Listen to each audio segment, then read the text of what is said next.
আপনাদের কি লাগবে সেগুলো আমি আজকে দেখাবো। ওয়ালাইকুম সালাম রাহমাতুল্লাহ। আপনার এখানে কি কি আছে, কি কি পাওয়া যায়? তারপরে এই যে এই ছবিটা, তারপরে French fry, burger, pizza, French fry. আমি একটা বার্গার নিব,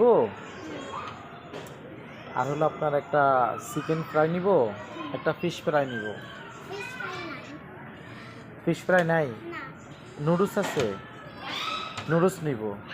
খাবার টেস্ট হবে? হ্যাঁ, অনেক। এই আপনার কিছু কি বাকি রাখা যাবে? আমার কাছে তো এখন পরিপূর্ণ টাকা নাই। সব মিলাইয়া হুম 50 টাকা।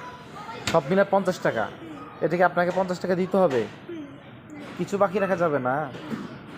আমি আবার পরে দিয়ে দিতাম। না,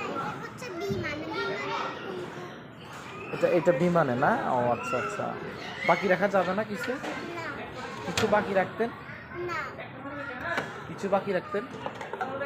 আপনার দোকানটা কেমন চলে? ভালো চলে? কাস্টমার আসে সব সময়? ভালোই চলে।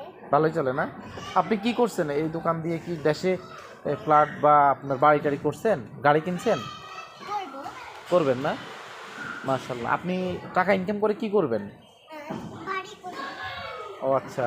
আর টাকা, এত টাকা কি করবেন? আপনি একটা মেয়ে মানুষ, আপনি বাড়ি করব। বাড়ি করবেন না? ও আচ্ছা। আপনার কি টাকা আপনার বাবাকে দিবেন, মাকে দিবেন, এরকম কিছু, নাকি সব নিজের কাছে রাখবেন?